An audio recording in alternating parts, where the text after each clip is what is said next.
ಶಬರಿ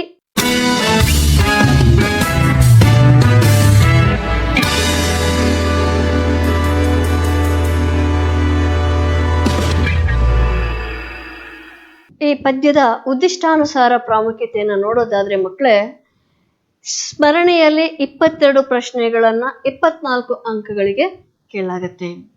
ಇನ್ನು ಗ್ರಹಿಕೆಯ ಅನುಸಾರವಾಗಿ 11 ಪ್ರಶ್ನೆಗಳನ್ನ 17 ಅಂಕಗಳಿಗೆ ಕೇಳಬಹುದು. ಅಭಿವ್ಯಕ್ತಿ ಅನುಸಾರದಲ್ಲಿ 12 ಪ್ರಶ್ನೆಗಳನ್ನ 39 ಅಂಕಗಳಿಗೆ ಕೇಳಬಹುದು.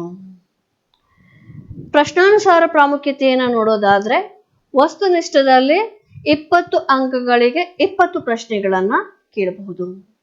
ಕಿರು ಉತ್ತರದ ಪ್ರಶ್ನೆಗಳನ್ನ 6 ಅಂಕಗಳಿಗೆ ಕೇಳಬಹುದು, 6 ಪ್ರಶ್ನೆಗಳನ್ನ. ಹಾಗೆ ಕಿರು ಉತ್ತರ ಅರ್ಥಾತ್ 2 ಅಂಕದ ಪ್ರಶ್ನೆಗಳನ್ನ 12 ಅಂಕಗಳಿಗೆ 6 ಪ್ರಶ್ನೆಗಳನ್ನ ಕೇಳಬಹುದು. ಹಾಗೆ ದೀರ್ಘ ಉತ್ತರಗಳನ್ನ ಬಯಸುವಂತಹ 3 ಅಂಕದ ಪ್ರಶ್ನೆಯನ್ನ 30 ಅಂಕಗಳಿಗೆ 10 ಪ್ರಶ್ನೆಗಳನ್ನ ಕೇಳಬಹುದು. ಹಾಗೆ ದೀರ್ಘ ಉತ್ತರ ಅಂದ್ರೆ 4 ಅಂಕವನ್ನ ಬಯಸುವಂತಹ ಪ್ರಶ್ನೆಗಳನ್ನ 12 ಅಂಕಗಳಿಗೆ 3 ಪ್ರಶ್ನೆಗಳನ್ನ ಕೇಳಬಹುದು.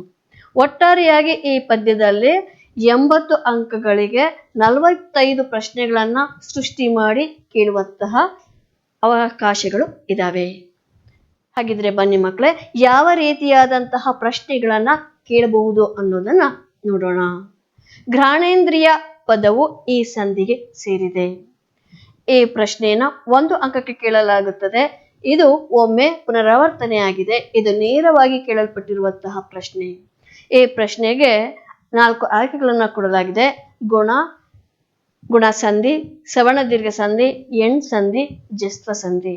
ಇದು ಸಾಧಾರಣ ಒಮ್ಮೊಮ್ಮೆ ಪದದಲ್ಲಿರುವ ಸಂಧಿ. ಆಯ್ಕೆ ಆಗಮ ಸಂಧಿ, ಆದೇಶ ಸಂಧಿ, ಲೋಪ ಸಂಧಿ, ಪ್ರಕೃತಿ ಭಾಗ. ಈ ಪ್ರಶ್ನೆಯನ್ನ 1 ಅಂಕಕ್ಕೆ ಕೇಳಲಾಗಿದೆ. ಈ ಹಿಂದೆ ಒಮ್ಮೆ ಕೇಳಲಾಗಿದೆ. ಇದು ನೇರವಾಗಿ ಕೇಳಲ್ಪಟ್ಟಿರುವಂತಹ ಪ್ರಶ್ನೆಯಾಗಿದೆ, ಸಾಧಾರಣದ ಪ್ರಶ್ನೆ. ಈ ಪ್ರಶ್ನೆಗೆ ಉತ್ತರ ಲೋಪಸಂಧಿ. ಮುಂದಿನ ಪ್ರಶ್ನೆ, ದ್ರವ್ಯಾರ್ಥಿ ಪದವು ಈ ಸಂಧಿಗೆ ಉದಾಹರಣೆಯಾಗಿದೆ. ಆಯ್ಕೆ ಗುಣಸಂಧಿ, ಲೋಪಸಂಧಿ, ವೃದ್ಧಿ ಸಂಧಿ, ಸವರ್ಣ ದೀರ್ಘ ಸಂಧಿ. ಈ ಪ್ರಶ್ನೆಯನ್ನ 1 ಅಂಕಕ್ಕೆ ಕೇಳಲಾಗುತ್ತದೆ. ಈ ಹಿಂದೆ ಒಮ್ಮೆ ಕೇಳಲಾಗಿದೆ. ಇದು ನೇರವಾಗಿ ಕೇಳಲ್ಪಟ್ಟಿರುವಂತಹ ಪ್ರಶ್ನೆಯಾಗಿದೆ, ಸಾಧಾರಣ ಪ್ರಶ್ನೆ. ಇದಕ್ಕೆ ಉತ್ತರ ಸವರ್ಣ ದೀರ್ಘ ಸಂಧಿ. ಮುಂದಿನ ಪ್ರಶ್ನೆ, ಸೂರ್ಯೋದಯ ಪದವು ಈ ಸಂಧಿಗೆ ಉದಾಹರಣೆಯಾಗಿದೆ. ಆಯ್ಕೆ ಸವರ್ಣ ದೀರ್ಘ ಸಂಧಿ, ವೃದ್ಧಿ ಸಂಧಿ, ಎಣ್ ಸಂಧಿ, ಗುಣಸಂಧಿ. ಈ ಪ್ರಶ್ನೆಯನ್ನು 1 ಅಂಕಕ್ಕೆ ಕೇಳಲಾಗುತ್ತದೆ. ಇದು ಈ ಹಿಂದೆ ಒಮ್ಮೆ ಪುನರಾವರ್ತನೆಯಾಗಿದೆ. ಇದು ನೇರವಾಗಿ ಕೇಳಲ್ಪಟ್ಟಿರುವಂತಹ ಪ್ರಶ್ನೆಯಾಗಿದೆ, ಸಾಧಾರಣವಾದಂತಹ ಪ್ರಶ್ನೆ. ಇದಕ್ಕೆ ಉತ್ತರ ಗುಣಸಂಧಿ. ಮಾತಂತು ಪದವು ಈ ಸಂಧಿಗೆ ಉದಾಹರಣೆಯಾಗಿದೆ. ಆಯ್ಕೆ ಅನುನಾಸಿಕ ಸಂಧಿ, ಲೋಪ ಸಂಧಿ, ವೃದ್ಧಿ ಸಂಧಿ, ಎಣ್ ಸಂಧಿ. ಇದನ್ನು 1 ಅಂಕಕ್ಕೆ ಕೇಳಲಾಗುತ್ತದೆ. ಈ ಹಿಂದೆ ಒಮ್ಮೆ ಈ ಪ್ರಶ್ನೆಯನ್ನು ಕೇಳಲಾಗಿದೆ. ಇದು ನೇರವಾಗಿ ಕೇಳಲ್ಪಡುವಂತಹ ಪ್ರಶ್ನೆ, ಸುಲಭವಾದಂತಹ ಪ್ರಶ್ನೆಯಾಗಿದೆ. ಇದಕ್ಕೆ ಉತ್ತರ ಲೋಪಸಂಧಿ. ಮುಂದಿನ ಪ್ರಶ್ನೆ, ಮಳೆಗಾಲ ಪದವು ಈ ಸಂಧಿಗೆ ಉದಾಹರಣೆಯಾಗಿದೆ. ಲೋಪಸಂಧಿ, ಆಗಮ ಸಂಧಿ, ಆದೇಶ ಸಂಧಿ, ಗುಣಸಂಧಿ. ಈ ಪ್ರಶ್ನೆಯನ್ನು 1 ಅಂಕಕ್ಕೆ ಕೇಳಲಾಗುತ್ತದೆ. ಈ ಹಿಂದೆ ಈ ಪ್ರಶ್ನೆಯನ್ನು ಒಮ್ಮೆ ಕೇಳಲಾಗಿದೆ. ಇದು ನೇರವಾಗಿ ಕೇಳಲ್ಪಟ್ಟಿರುವಂತಹ ಪ್ರಶ್ನೆಯಾಗಿದೆ. ಇದು ಸಾಧಾರಣ ಪ್ರಶ್ನೆ. ಈ ಪ್ರಶ್ನೆಗೆ ಉತ್ತರ ಆದೇಶ ಸಂಧಿ. ದಿಗಂತ್ ಪದವು ಈ ಸಂಧಿಗೆ ಉದಾಹರಣೆಯಾಗಿದೆ. ಗುಣಸಂಧಿ, ಜಸ್ತ್ವ ಸಂಧಿ, ಸ್ತುತ್ವ ಸಂಧಿ, ಅನುನಾಸಿಕ ಸಂಧಿ. ಈ ಪ್ರಶ್ನೆಯನ್ನು 1 ಅಂಕಕ್ಕೆ ಕೇಳಲಾಗುತ್ತದೆ. ಈ ಹಿಂದೆ ಒಮ್ಮೆ ಕೇಳಲ್ಪಟ್ಟಿದೆ. ಇದು ನೇರವಾಗಿ ಕೇಳಲ್ಪಟ್ಟಿರುವಂತಹ ಪ್ರಶ್ನೆ, ಸಾಧಾರಣವಾದಂತಹ ಪ್ರಶ್ನೆ. ಈ ಪ್ರಶ್ನೆಗೆ ಉತ್ತರ ಜಸ್ತ್ವ ಸಂಧಿ. ಮುಂದಿನ ಪ್ರಶ್ನೆ, ಅನುನಾಸಿಕ ಸಂಧಿಗೆ ಉದಾಹರಣೆಯಾಗಿದೆ. ಆಯ್ಕೆ ದೇವೇಂದ್ರ, ಮಳೆಗಾಲ, ವಾಗ್ಮೇಯ, ದಿಗಂತ. ಈ ಪ್ರಶ್ನೆಯನ್ನು 1 ಅಂಕಕ್ಕೆ ಕೇಳಲಾಗುತ್ತದೆ. ಈ ಹಿಂದೆ ಒಮ್ಮೆ ಕೇಳಲಾಗಿದೆ. ಇದು ನೇರವಾಗಿ ಕೇಳಲ್ಪಟ್ಟಿರುವಂತಹ ಪ್ರಶ್ನೆ, ಸಾಧಾರಣವಾದಂತಹ ಪ್ರಶ್ನೆ. ಈ ಪ್ರಶ್ನೆಗೆ ಉತ್ತರ ವಾಗ್ಮೇಯ. ಕೆಳಗಿನವುಗಳಲ್ಲಿ ಮೊದಲೆರಡು ಪದಗಳಿಗೆ ಇರುವ ಸಂಬಂಧದಂತೆ ಮೂರನೆಯ ಪದಕ್ಕೆ ಸರಿ ಹೊಂದುವ ಸಂಬಂಧಿ ಪದಗಳನ್ನು ಬರೆಯಿರಿ. ಈ ಪ್ರಶ್ನೆಯನ್ನು 1 ಅಂಕಕ್ಕೆ ಕೇಳಲಾಗಿದೆ. ಈ ಹಿಂದೆ ಒಮ್ಮೆ ಕೇಳಲಾಗಿದೆ. ಇದು ನೇರವಾಗಿ ಕೇಳಲ್ಪಡುವಂತಹ ಪ್ರಶ್ನೆ. ಪ್ರಶ್ನೆ ಭೇದವಿಲ್ಲ ಅನ್ನುವಂಥದ್ದು ಆಗಮ ಸಂಧಿ ಆದರೆ ನಿಮ್ಮಡಿಗಳಲ್ಲಿ ಏನು ಅನ್ನುವಂಥದ್ದು. ಇದು ಸಾಧಾರಣವಾದಂತಹ ಪ್ರಶ್ನೆ. ಇದಕ್ಕೆ ಉತ್ತರ ಲೋಪಸಂಧಿ. ಲೋಪಸಂಧಿಗೆ ಸ್ವರಸಂಧಿ, ಲೋಪಸಂಧಿ ಸ್ವರ ಸಂಧಿಯಾದರೆ ಆದೇಶ ಸಂಧಿ ಏನು ಅನ್ನುವಂತಹ ಪ್ರಶ್ನೆ. ಈ ಪ್ರಶ್ನೆಯನ್ನ 1 ಅಂಕಕ್ಕೆ ಕೇಳಲಾಗುತ್ತದೆ. ಇದು ನೇರವಾಗಿ ಕೇಳಲ್ಪಟ್ಟಿರುವಂತಹ ಪ್ರಶ್ನೆ. ಈ ಪ್ರಶ್ನೆಯನ್ನ ಈಗ ಹಿಂದೆ ಒಮ್ಮೆ ಕೇಳಲಾಗಿದೆ. ಇದು ಸಾಧಾರಣವಾದಂತಹ ಪ್ರಶ್ನೆ. ಇದಕ್ಕೆ ಉತ್ತರ ವ್ಯಂಜನ ಸಂಧಿ. ಚರಿಸುತ್ತಾ ದ್ವಾರದ ಅನ್ನುವಂಥದ್ದು ಲೋಪಸಂಧಿಗೆ ಉದಾಹರಣೆ ಆದ್ರೆ ನಿಜಾಶ್ರಮ ಅನ್ನುವಂಥದ್ದು ಯಾವ ಸಂಧಿಗೆ ಉದಾಹರಣೆ ಅನ್ನುವಂತಹ ಪ್ರಶ್ನೆ. ಈ ಪ್ರಶ್ನೆಯನ್ನ 1 ಅಂಕಕ್ಕೆ ಕೇಳಲಾಗಿದೆ. ಈ ಹಿಂದೆ ಒಮ್ಮೆ ಕೇಳಲಾಗಿದೆ ಈ ಪ್ರಶ್ನೆಯನ್ನ. ಇದು ನೇರವಾಗಿ ಕೇಳಲ್ಪಟ್ಟಿರುವಂತಹ ಪ್ರಶ್ನೆ. ಇದು ಸಾಧಾರಣವಾಗಿರುವಂತಹ ಪ್ರಶ್ನೆ. ಇದಕ್ಕೆ ಉತ್ತರ ಸವರ್ಣ ದೀರ್ಘ ಸಂಧಿ. ಮುಂದಿನ ಪ್ರಶ್ನೆ, ಶ್ರೀರಾಮನ ತಂದೆಯ ಹೆಸರೇನು? ಇದು 1 ಅಂಕಕ್ಕೆ ಕೇಳಲ್ಪಟ್ಟಿರುವಂತಹ ಪ್ರಶ್ನೆ. ಈ ಹಿಂದೆ ಒಮ್ಮೆ ಈ ಪ್ರಶ್ನೆಯನ್ನು ಕೇಳಲಾಗಿದೆ. ಇದು ನೇರವಾಗಿ ಕೇಳಲ್ಪಟ್ಟಿರುವಂತಹ ಪ್ರಶ್ನೆಯಾಗಿದೆ. ಸುಲಭವಾದಂತಹ ಪ್ರಶ್ನೆ. ಈ ಪ್ರಶ್ನೆಗೆ ಉತ್ತರ ಶ್ರೀರಾಮನ ತಂದೆಯ ಹೆಸರು ದಶರಥ. ಶ್ರೀರಾಮನಿಗೆ ಸಮರ್ಪಿಸಲು ಶಬರಿ ಏನನ್ನು ಸಂಗ್ರಹಿಸಿದ್ದಳು? ಈ ಪ್ರಶ್ನೆಯನ್ನು 1 ಅಂಕಕ್ಕೆ ಕೇಳಲಾಗುತ್ತದೆ. ಈ ಪ್ರಶ್ನೆಯನ್ನ ಈ ಹಿಂದೆ 3 ಬಾರಿ ಪುನರಾವರ್ತನೆಯಾಗಿದೆ. ಇದು ನೇರವಾಗಿ ಕೇಳಲ್ಪಟ್ಟಿರುವಂತಹ ಪ್ರಶ್ನೆಯಾಗಿದೆ. ಸುಲಭದ ಪ್ರಶ್ನೆ. ಈ ಪ್ರಶ್ನೆಗೆ ಉತ್ತರ ಶ್ರೀರಾಮನಿಗೆ ಸಮರ್ಪಿಸಲು ಶಬರಿ ಪರಿಮಳದ ಹೂವು, ಮಧುಪರ್ಕ ಮತ್ತು ರುಚಿಕರ ಹಣ್ಣು ಹಂಪಲುಗಳನ್ನು ಸಂಗ್ರಹಿಸಿದ್ದಳು. ಮುಂದಿನ ಪ್ರಶ್ನೆ, ಮತಂಗಾಶ್ರಮದಲ್ಲಿ ವಾಸವಿದ್ದ ತಪಸ್ವಿನಿ ಯಾರು? ಇದು 1 ಅಂಕಕ್ಕೆ ಕೇಳಲ್ಪಟ್ಟಿರುವಂತಹ ಪ್ರಶ್ನೆಯಾಗಿದೆ. ಈ ಪ್ರಶ್ನೆಯನ್ನ ಈ ಹಿಂದೆ ನಡೆದಂತಹ ಮುಖ್ಯ ಪರೀಕ್ಷೆಗಳಲ್ಲಿ 3 ಸಲ ಪುನರಾವರ್ತನೆಯಾಗಿ ಕೇಳಲ್ಪಟ್ಟಿರುವಂತಹ ಪ್ರಶ್ನೆಯಾಗಿದೆ. ಇದು ನೇರವಾಗಿ ಕೇಳಲ್ಪಟ್ಟಿರುವಂತಹ ಪ್ರಶ್ನೆ. ಸುಲಭದ ಪ್ರಶ್ನೆ. ಈ ಪ್ರಶ್ನೆಗೆ ಉತ್ತರ ಮತಂಗಾಶ್ರಮದಲ್ಲಿ ವಾಸವಿದ್ದ ತಪಸ್ವಿನಿ ಶಬರಿ. ರಾಮ ಲಕ್ಷ್ಮಣರಿಗೆ ಮತಂಗಾಶ್ರಮಕ್ಕೆ ಹೋಗಲು ಸೂಚಿಸಿದವರು ಯಾರು? ಇದು 1 ಅಂಕಕ್ಕೆ ಕೇಳಲ್ಪಟ್ಟಿರುವಂತಹ ಪ್ರಶ್ನೆಯಾಗಿದೆ. ಈ ಪ್ರಶ್ನೆ 3 ಬಾರಿ ಪುನರಾವರ್ತನೆಯಾಗಿದೆ. ಇದು ನೇರವಾಗಿ ಕೇಳಲ್ಪಟ್ಟಿರುವಂತಹ ಪ್ರಶ್ನೆಯಾಗಿದೆ. ಸುಲಭದ ಪ್ರಶ್ನೆ. ಈ ಪ್ರಶ್ನೆಗೆ ಉತ್ತರ ರಾಮ ಲಕ್ಷ್ಮಣರಿಗೆ ಮತಂಗಾಶ್ರಮಕ್ಕೆ ಹೋಗಲು ಸೂಚಿಸಿದವರು ಧನು. ಮುಂದಿನ ಪ್ರಶ್ನೆ, ಭೂಮಿ ಜಾತಿ ಎಂದರೆ ಯಾರು? 1 ಅಂಕಕ್ಕೆ ಕೇಳಲ್ಪಟ್ಟಿರುವಂತಹ ಪ್ರಶ್ನೆಯಾಗಿದೆ. ಈ ಹಿಂದೆ ಒಮ್ಮೆ ಈ ಪ್ರಶ್ನೆಯನ್ನು ಕೇಳಲಾಗಿದೆ. ಇದು ನೇರವಾಗಿ ಕೇಳಲ್ಪಟ್ಟಿರುವಂತಹ ಪ್ರಶ್ನೆಯಾಗಿದೆ. ಸುಲಭದ ಪ್ರಶ್ನೆ. ಈ ಪ್ರಶ್ನೆಗೆ ಉತ್ತರ ಭೂಮಿ ಜಾತಿ ಎಂದರೆ ಸೀತೆ. ಮುಂದಿನ ಪ್ರಶ್ನೆ, ರಾಮನ ಬರುವಿಕೆಗಾಗಿ ಮತಂಗಾಶ್ರಮದಲ್ಲಿ ಕಾಯುತ್ತಿದ್ದವರು ಯಾರು? ಈ ಪ್ರಶ್ನೆಯನ್ನ 1 ಅಂಕಕ್ಕೆ ಕೇಳಲಾಗುತ್ತದೆ. ಈ ಹಿಂದೆ 2 ಸಲ ಈ ಪ್ರಶ್ನೆಯನ್ನ ಕೇಳಲಾಗಿದೆ. ಇದು ಪರೋಕ್ಷವಾಗಿ ಕೇಳಲ್ಪಟ್ಟಿರುವಂತಹ ಪ್ರಶ್ನೆಯಾಗಿದೆ. ಸುಲಭದ ಪ್ರಶ್ನೆ. ಈ ಪ್ರಶ್ನೆಗೆ ಉತ್ತರ ರಾಮನ ಬರುವಿಕೆಗಾಗಿ ಮತಂಗಾಶ್ರಮದಲ್ಲಿ ಕಾಯುತ್ತಿದ್ದವರು ಶಬರಿ. ಮುಂದಿನ ಪ್ರಶ್ನೆ, ರಾಮನು ಗಿರಿವನವನ್ನು ಏನೆಂದು ಪ್ರಾರ್ಥಿಸಿದನು? ಈ ಪ್ರಶ್ನೆಯನ್ನ 2 ಅಂಕಗಳಿಗೆ ಕೇಳಲಾಗುತ್ತದೆ. ಈ ಹಿಂದೆ ಒಮ್ಮೆ ಈ ಪ್ರಶ್ನೆಯನ್ನು ಕೇಳಲಾಗಿದೆ. ಇದು ನೇರವಾಗಿ ಕೇಳಲ್ಪಟ್ಟಿರುವಂತಹ ಪ್ರಶ್ನೆಯಾಗಿದೆ. ಇದು ಸುಲಭವಾಗಿರುವಂತಹ ಪ್ರಶ್ನೆ. ಉತ್ತರ ರಾಮನು ಗಿರಿವನಗಳನ್ನು ಕುರಿತು, ಗಿರಿವನಗಳೇ, ನಾನು ನಿಮ್ಮನ್ನು ಬೇಡಿಕೊಳ್ಳುವೆನು, ಹೇಳಿರಿ, ನನ್ನ ಅರಸಿ ಸೀತೆಯು ನನಗೆ ದೊರೆಯುವಳೆ. ಅವಳು ಇರುವ ಸ್ಥಳವನ್ನು ನೀವು ತಿಳಿದಿರುವಿರೆ.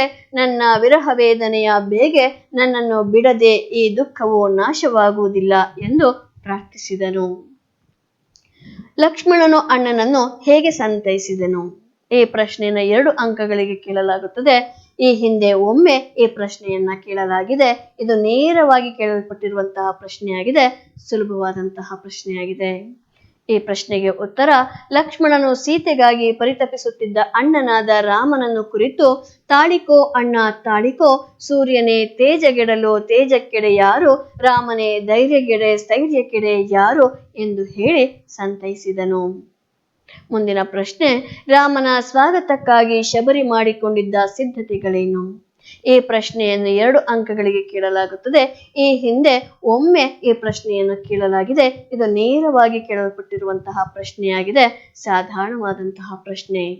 ಈ ಪ್ರಶ್ನೆಗೆ ಉತ್ತರ: ರಾಮನ ಸ್ವಾಗತಕ್ಕಾಗಿ ಶಬರಿಯು ಪ್ರತಿದಿನವೂ ಸವಿಯಾದ ಬಗೆ ಬಗೆಯ ಹಣ್ಣುಗಳನ್ನು, ಸುವಾಸನೆಯಿಂದ ಕೂಡಿದ ಹೂಗಳನ್ನು ಸಂಗ್ರಹಿಸಿ ವನಮಾಲೆಯನ್ನು ಸಿದ್ಧಪಡಿಸಿ ಹಾಗೂ ಮಧುಪರ್ಕವನ್ನು ಅಣಿಗೊಳಿಸಿ ಸಿದ್ಧತೆ ಮಾಡಿಕೊಂಡಿದ್ದಳು.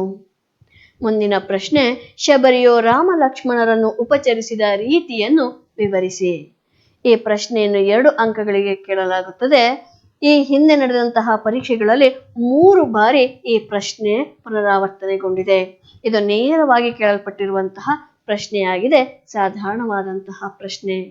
ಈ ಪ್ರಶ್ನೆಗೆ ಉತ್ತರ: ಶಬರಿಯು ರಾಮ ಲಕ್ಷ್ಮಣರನ್ನು ಕಂಡು ಬೆರಗಾಗಿ ಹತ್ತಿರಕ್ಕೆ ಬಂದು ಮೈಯನ್ನು ಮುಟ್ಟಿ ಕಾಲಿಗೆ ಬಿದ್ದು ನಮಸ್ಕರಿಸಿ ಕೈಗಳನ್ನು ಕಣ್ಣಿಗೊತ್ತಿಕೊಂಡಳು. ಬಗೆ ಬಗೆಯ ಸುವಾಸನೆಯುಳ್ಳ ವನಮಾಲೆಯನ್ನು ಕೊರಳಿಗೆ ಹಾಕಿ ಸಂತಸಪಟ್ಟಳು. ಜಗದಲ್ಲಿ ಇದರಷ್ಟು ರುಚಿಯಾದ ಹಣ್ಣೇ ಇಲ್ಲ, ನಿಮಗೆಂದೇ ತಂದೆನು ಎಂದು ಹೇಳುತ್ತಾ ಸವಿಯಾದ ಹಣ್ಣುಗಳನ್ನು ನೀಡಿ ಉಪಚರಿಸಿದಳು. ಮುಂದಿನ ಪ್ರಶ್ನೆ: ಆತಿಥ್ಯ ಸ್ವೀಕರಿಸಿದ ರಾಮ ಲಕ್ಷ್ಮಣರು ಶಬರಿಗೆ ಏನು ಹೇಳಿದರು? ಈ ಪ್ರಶ್ನೆಯನ್ನು 2 ಅಂಕಗಳಿಗೆ ಕೇಳಲಾಗುತ್ತದೆ. ಈ ಹಿಂದೆ ಈ ಪ್ರಶ್ನೆ ಒಮ್ಮೆ ಕೇಳಲ್ಪಟ್ಟಿದೆ. ಇದು ನೇರವಾಗಿ ಕೇಳಲ್ಪಟ್ಟಿರುವಂತಹ ಪ್ರಶ್ನೆಯಾಗಿದೆ, ಸಾಧಾರಣವಾದಂತಹ ಪ್ರಶ್ನೆಯಾಗಿದೆ. ಈ ಪ್ರಶ್ನೆಗೆ ಉತ್ತರ: ಆತಿಥ್ಯ ಸ್ವೀಕರಿಸಿದ ರಾಮ ಲಕ್ಷ್ಮಣರು ಶಬರಿಗೆ, ನಾವು ನಿನ್ನ ಆದರದಿಂದ ಸಂತಸಗೊಂಡೆವು, ಸ್ವಲ್ಪವೂ ಕೊರತೆಯಿಲ್ಲ. ನಮ್ಮ ಅಯೋಧ್ಯೆಯ ಅರಮನೆಯಲ್ಲೂ ಇಂತಹ ಆತಿಥ್ಯವಿಲ್ಲ. ಇದನ್ನೇ ನಮ್ಮ ಮನೆಯೆಂದು ತಿಳಿದೆವು. ಇಷ್ಟೊಂದು ಪ್ರೀತಿಯನ್ನು ತೋರುವ ನಿಮ್ಮನ್ನು ನಮ್ಮ ತಾಯಿ ಎಂದೇ ಅರಿತೆವು. ನಾವು ನಿಮಗೆ ಎಂದೆಂದಿಗೂ ಋಣಿಗಳು ಎಂದು ಹೇಳಿದರು. ಮುಂದಿನ ಪ್ರಶ್ನೆ: ಲೇಖಕರ ಪರಿಚಯ. ಮಕ್ಕಳೇ, ಕವಿ ಪರಿಚಯವನ್ನ ಅಥವಾ ಲೇಖಕರ ಪರಿಚಯವನ್ನ ಮಾಡಿಕೊಡಿ ಅಂತ ಹೇಳಿ 3 ಅಂಕಗಳಿಗೆ ಕೇಳಲಾಗುತ್ತದೆ. ಅದನ್ನ ಆಯ್ಕೆಯನ್ನ ಮಾಡಿ, ಆಯ್ಕೆಯಲ್ಲಿ ಯಾವ ಕವಿ ಯಾವ ಪದ್ಯವನ್ನ ಬರೆದಿರ್ತಕ್ಕಂಥದ್ದು ಅನ್ನುವಂತಹ ಆಯ್ಕೆಯನ್ನ ಬರೆದು, ತದನಂತರ ಯಾವ ಸಂದರ್ಭದಲ್ಲಿ ಈ ವಾಕ್ಯ ಬಂದಿದೆ ಅನ್ನುವಂಥದ್ದು, ಹಾಗೆ ಆ ವಾಕ್ಯದ ಸ್ವಾರಸ್ಯವನ್ನ ಬರಿಬೇಕಾಗುತ್ತೆ. ಈ ಪ್ರಶ್ನೆಯನ್ನ 3 ಅಂಕಗಳಿಗೆ ಕೇಳಲಾಗುತ್ತದೆ. ಈ ಪೂತಿ ನರಸಿಂಹಾಚಾರ್ಯ ಅವರ ಕವಿ ಪರಿಚಯವನ್ನ ಮಾಡಿಕೊಡಿ ಅಂತ ಹೇಳಿ ಈ ಹಿಂದೆ 3 ಸಲ ಈ ಪ್ರಶ್ನೆ ಪುನರಾವರ್ತನೆಗೊಂಡಿದೆ. ಇದು ನೇರವಾಗಿ ಕೇಳಲ್ಪಡುವಂತಹ ಪ್ರಶ್ನೆಯಾಗಿದೆ, ಸಾಧಾರಣವಾದಂತಹ ಪ್ರಶ್ನೆ. ಲೇಖಕರ ಪರಿಚಯವನ್ನ ಈ ರೀತಿಯಾಗಿ ಮಾಡಿಕೊಡ್ತಕ್ಕಂಥದ್ದು: ಪೂತಿನ ಕಾವ್ಯನಾಮದಿಂದ ಪ್ರಸಿದ್ಧರಾಗಿರುವ ಪುರೋಹಿತ ತಿರುನಾರಾಯಣ ಅಯ್ಯಂಗಾರ್ ನರಸಿಂಹಾಚಾರ್ ಇವರು ಕ್ರಿಸ್ತಶಕ 1905ರಲ್ಲಿ ಮಂಡ್ಯ ಜಿಲ್ಲೆಯ ಮೇಲುಕೋಟೆಯಲ್ಲಿ ಜನಿಸಿದರು. ನವೋದಯದ ಪ್ರಮುಖ ಕವಿಗಳಲ್ಲಿ ಒಬ್ಬರಾದ ಪೂತಿನ ಅವರು ಅಹಲ್ಯೆ, ಗೋಕುಲ, ನಿರ್ಗಮನ, ಶಬರಿ, ವಿಕಟಕವಿ ವಿಜಯ, ಹಂಸದಮಯಂತಿ ಮತ್ತು ಇತರ ರೂಪಕಗಳು, ಹಣತೆ, ರಸ ಸರಸ್ವತಿ, ಗಣೇಶ ದರ್ಶನ, ಶಾರದಯಾಮಿನಿ, ಶ್ರೀಹರಿಚರಿತೆ, ರಥಸಪ್ತಮಿ ಇವರ ಪ್ರಮುಖ ಕೃತಿಗಳು. ಇವರ ಸಾಹಿತ್ಯ ಸೇವೆಗೆ ಕೇಂದ್ರ ಸಾಹಿತ್ಯ ಅಕಾಡೆಮಿ ಪ್ರಶಸ್ತಿ, ಪಂಪ ಪ್ರಶಸ್ತಿ ಲಭಿಸಿದೆ. ಮಕ್ಕಳೇ, ಲೇಖಕರ ಪರಿಚಯವನ್ನ ವಾಕ್ಯ ರೂಪದಲ್ಲಿಯೇ ಬರೀಬೇಕು. ಮುಂದಿನ ಪ್ರಶ್ನೆ: ಕೆಳಗಿನ ಹೇಳಿಕೆಗಳಿಗೆ ಸಂದರ್ಭದೊಡನೆ ಸ್ವಾರಸ್ಯವನ್ನು ಬರೆಯಿರಿ. ಈ ಪ್ರಶ್ನೆಯನ್ನ 3 ಅಂಕಗಳಿಗೆ ಕೇಳಲಾಗುತ್ತದೆ. ಈ ಆವುದಿ ಮರಳು ನಮ್ಮೆಡೆಗೆ ಬರುತ್ತಿಹುದು ಅನ್ನುವಂತಹ ಸಂದರ್ಭದ ವಾಕ್ಯವನ್ನ ಈ ಹಿಂದೆ ಒಮ್ಮೆ ಕೇಳಲಾಗಿದೆ. ಇದು ನೇರವಾಗಿ ಕೇಳಲ್ಪಟ್ಟಿರುವಂತಹ ಪ್ರಶ್ನೆಯಾಗಿದೆ, ಸಾಧಾರಣವಾದಂತಹ ಪ್ರಶ್ನೆ. ಆವುದಿ ಮರಳು ನಮ್ಮೆಡೆಗೆ ಬರುತ್ತಿಹುದು ಅನ್ನುವಂತಹ ಸಂದರ್ಭದ ಸ್ವಾರಸ್ಯವನ್ನ ನೋಡೋದಕ್ಕಿಂತ ಮುಂಚೆ ಆಯ್ಕೆಯನ್ನು ಬರೀಬೇಕು ಮಕ್ಕಳೇ. ಈ ವಾಕ್ಯವನ್ನು ಪೂತಿ ನರಸಿಂಹಾಚಾರ್ಯ ಅವರು ರಚಿಸಿರುವ ಶಬರಿ ಗೀತ ನಾಟಕದಿಂದ ಆಯ್ದ ಶಬರಿ ಎಂಬ ಗದ್ಯ ಭಾಗದಿಂದ ಆರಿಸಲಾಗಿದೆ. ಸಂದರ್ಭ: ಈ ವಾಕ್ಯವನ್ನು ರಾಮನು ಲಕ್ಷ್ಮಣನಿಗೆ ಹೇಳುತ್ತಾನೆ. ಸೀತಾಪಹರಣದ ನಂತರ ಶೋಕತಪ್ತರಾದ ರಾಮ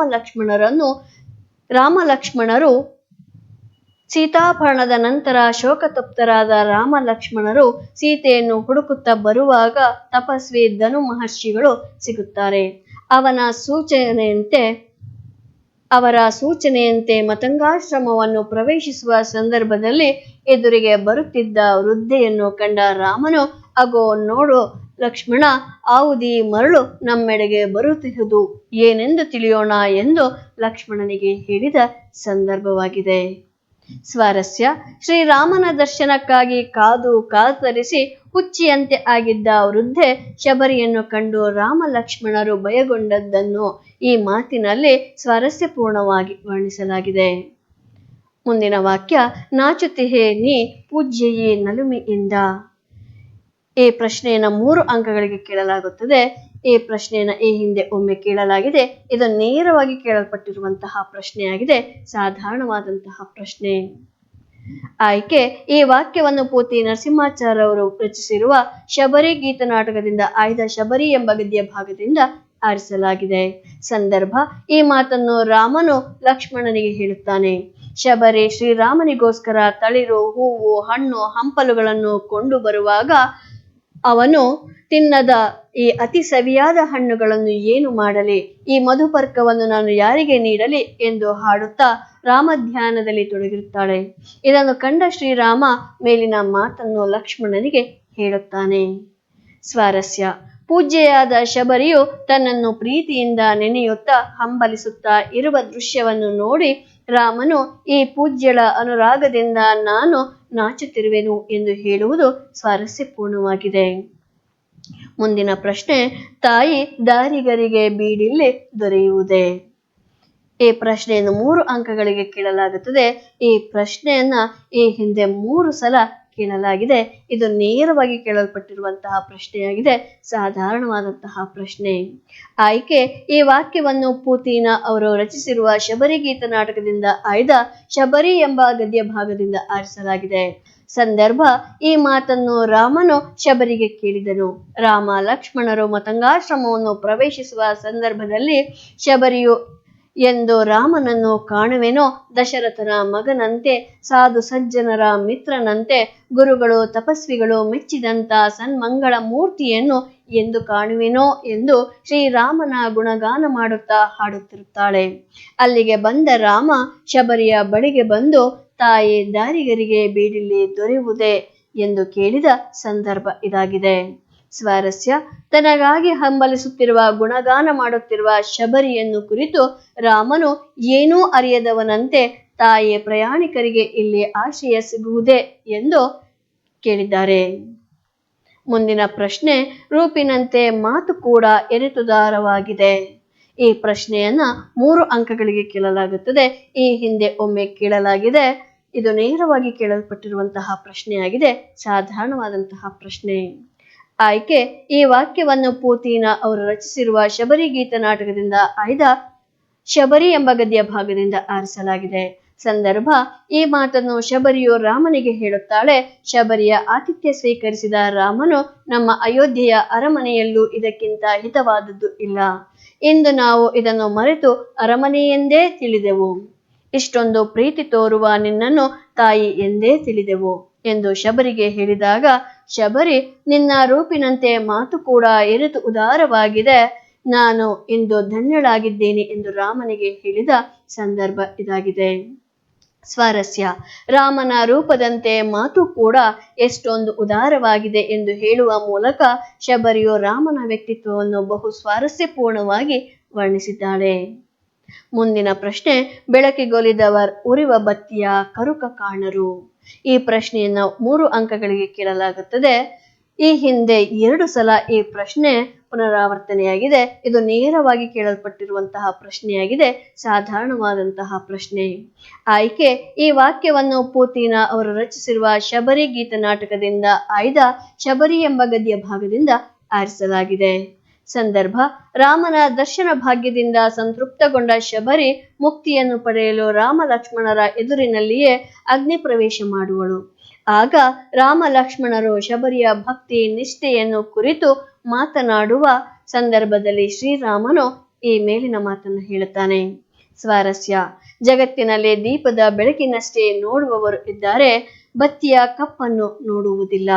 ಬೆಳಕ ಕೊಡುವ ಬತ್ತಿಯ ನಿಸ್ವಾರ್ಥ ಬದುಕು ಶಬರಿಯದು ಎಂಬುದು ರಾಮನ ಮಾತಿನಲ್ಲಿರುವ ಸ್ವಾರಸ್ಯವಾಗಿದೆ. ಮುಂದಿನ ಪ್ರಶ್ನೆ, ಇಂತಹ ಶಿಷ್ಯರ್ಥಿ ಪಡೆದ ನಿನ್ನ ಗುರುಗಳೆಂಥರೋ. ಈ ಪ್ರಶ್ನೆಯನ್ನ 3 ಅಂಕಗಳಿಗೆ ಕೇಳಲಾಗುತ್ತದೆ. ಈ ಹಿಂದೆ ಒಮ್ಮೆ ಈ ಪ್ರಶ್ನೆಯನ್ನು ಕೇಳಲಾಗಿದೆ. ಇದು ಪರೋಕ್ಷವಾಗಿ ಕೇಳಲ್ಪಟ್ಟಿರುವಂತಹ ಪ್ರಶ್ನೆಯಾಗಿದೆ. ಕಠಿಣವಾದಂತಹ ಪ್ರಶ್ನೆ. ಆಯ್ಕೆ: ಈ ವಾಕ್ಯವನ್ನು ಪೂತಿನ ಅವರು ರಚಿಸಿರುವ ಶಬರಿ ಗೀತ ನಾಟಕದಿಂದ ಆಯ್ದ ಶಬರಿ ಎಂಬ ಗದ್ಯ ಭಾಗದಿಂದ ಆರಿಸಲಾಗಿದೆ. ಸಂದರ್ಭ: ರಾಮನ ದರ್ಶನಕ್ಕಾಗಿ ಹಲವು ವರ್ಷಗಳ ಕಾಲ ತಪಸ್ವಿಯಂತೆ ಕಾಯುತ್ತಿದ್ದ ಶಬರಿಗೆ ಗುರುಗಳ ವರದಿಂದ ರಾಮನ ದರ್ಶನವಾಗುತ್ತದೆ. ಬಹುಭಕ್ತಿಯಿಂದ ಶಬರಿ ರಾಮ ಲಕ್ಷ್ಮಣರನ್ನು ಉಪಚರಿಸುತ್ತಾಳೆ. ಶಬರಿಯ ಆತಿಥ್ಯದಿಂದ ಸಂತೃಪ್ತನಾದ ರಾಮ, ನಿನ್ನಂತಹ ಪ್ರೀತಿಯ ಮೂರ್ತಿಯನ್ನು ಶಿಷ್ಯರಾಗಿ ಪಡೆದ ನಿನ್ನ ಗುರುಗಳು ಮಹಾನುಭಾವರು, ಅವರು ಶಾಂತಿ ಸ್ವರೂಪರು, ಅವರ ಮಹಿಮೆಯನ್ನು ಕೇಳಿದ್ದೇನೆ ಎಂದು ಮತಂಗ ಮುನಿಗಳನ್ನು ಭಕ್ತಿಯಿಂದ ಸ್ಮರಿಸುವ ಸಂದರ್ಭದಲ್ಲಿ ಈ ಮೇಲಿನ ಮಾತನ್ನು ಶಬರಿಗೆ ಹೇಳುತ್ತಾನೆ. ಸ್ವಾರಸ್ಯ: ರಾಜಮನೆತನದಲ್ಲಿ ಜನಿಸಿದವನಾದರೂ ಶ್ರೀರಾಮನಿಗೆ ಗುರುಗಳ ಬಗೆಗಿರುವ ಭಕ್ತಿ, ಗೌರವ ಹಾಗೂ ಅವನ ವ್ಯಕ್ತಿತ್ವದ ಔದಾರ್ಯದ ಜೊತೆಗೆ ಶಬರಿಗೆ ತನ್ನ ಗುರುಗಳ ಬಗೆಗಿರುವ ನಂಬಿಕೆ, ವಿಶ್ವಾಸ, ಆಕೆಯ ಸರಳತೆ, ಮುಗ್ಧತೆ, ಪ್ರೀತಿಸುವ, ಆರಾಧಿಸುವ ಗುಣ ಹಾಗೂ ಈಕೆಯನ್ನು ಶಿಷ್ಯೆಯನ್ನಾಗಿ ಪಡೆದ ಮತಂಗ ಮುನಿಗಳ ಶ್ರೇಷ್ಠತೆ ಇಲ್ಲಿ ಸ್ವಾರಸ್ಯಪೂರ್ಣವಾಗಿ ವ್ಯಕ್ತಗೊಂಡಿದೆ. ಮುಂದಿನ ಪ್ರಶ್ನೆ: ರಾಮನೇ ಧೈರ್ಯಗೆಡ ಸ್ಥೈರ್ಯಕ್ಕೆಡೆ ಯಾರು? ಈ ಪ್ರಶ್ನೆಯನ್ನು 3 ಅಂಕಗಳಿಗೆ ಕೇಳಲಾಗುತ್ತದೆ. ಈ ಹಿಂದೆ 2 ಬಾರಿ ಈ ಪ್ರಶ್ನೆಯನ್ನ ಕೇಳಲಾಗಿದೆ. ಇದು ಪರೋಕ್ಷವಾಗಿ ಕೇಳಲ್ಪಟ್ಟಿರುವಂತಹ ಪ್ರಶ್ನೆಯಾಗಿದೆ, ಕಠಿಣವಾದಂತಹ ಪ್ರಶ್ನೆ. ಆಯ್ಕೆ: ಈ ವಾಕ್ಯವನ್ನು ಪೂತಿನ ಅವರು ರಚಿಸಿರುವ ಶಬರಿ ಗೀತನಾಟಕದಿಂದ ಆಯ್ದ ಶಬರಿ ಎಂಬ ಗದ್ಯ ಭಾಗದಿಂದ ಆರಿಸಲಾಗಿದೆ. ಸಂದರ್ಭ: ಸೀತಾಪಹರಣದ ನಂತರ ರಾಮ ಲಕ್ಷ್ಮಣರು ಸೀತೆಯನ್ನು ಅರಸುತ್ತಿರುವಾಗ ರಾಮನು ಗಿರಿವನವನ್ನು ಕುರಿತು, ಗಿರಿವನಗಳೇ, ನಾನು ನಿಮ್ಮನ್ನು ಬೇಡಿಕೊಳ್ಳುವೆನು, ಹೇಳಿರಿ, ಪ್ರೀತಿಯ ರಾಣಿ ಸೀತೆಯು ನನಗೆ ದೊರೆಯುವಳೆ ಎನ್ನರಸಿ ದೊರೆಯುವಳೆ ಎನ್ನುವ ಸಂದರ್ಭದಲ್ಲಿ ಈ ಮಾತು ಲಕ್ಷ್ಮಣನು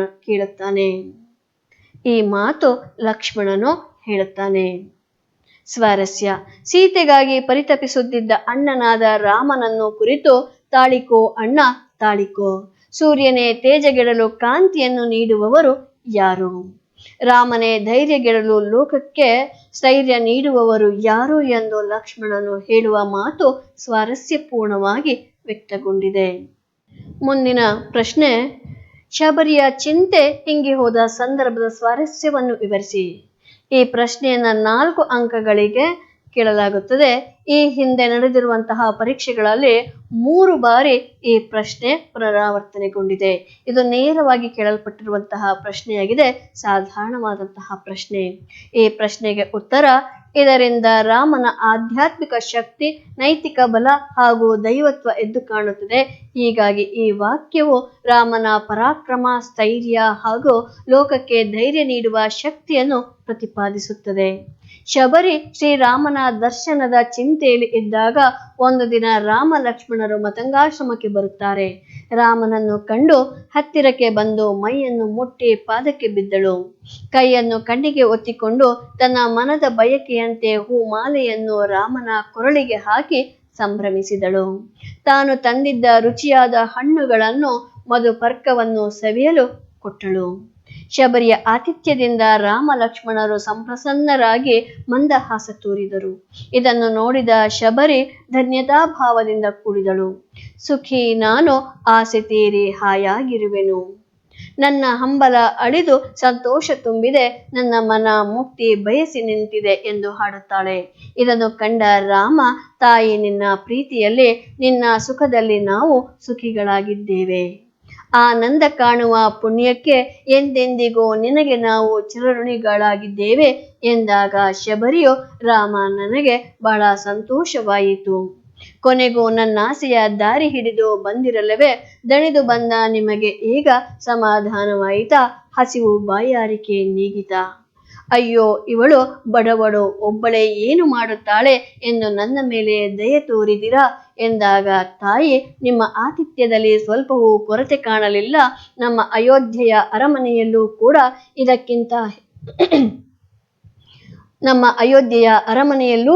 ಇದಕ್ಕಿಂತ ಹಿತವಾದದ್ದು ಇಲ್ಲ. ಇಂದು ನಾವು ಇದನ್ನು ಮನೆಯೆಂದೇ ತಿಳಿದೆವು, ಇಷ್ಟೊಂದು ಪ್ರೀತಿ ತೋರುವ ನಿನ್ನನ್ನು ತಾಯಿ ಎಂದು ತಿಳಿದೆವು ಎಂದು ರಾಮ ಶಬರಿಗೆ ಹೇಳಿದಾಗ, ಶಬರಿ, ನಿನ್ನ ರೂಪಿನಂತೆ ಮಾತು ಕೂಡ ಎನಿತು ಉದಾರವಾಗಿದೆ, ನಾನು ಇಂದು ಧನ್ಯಳಾಗಿದ್ದೇನೆ.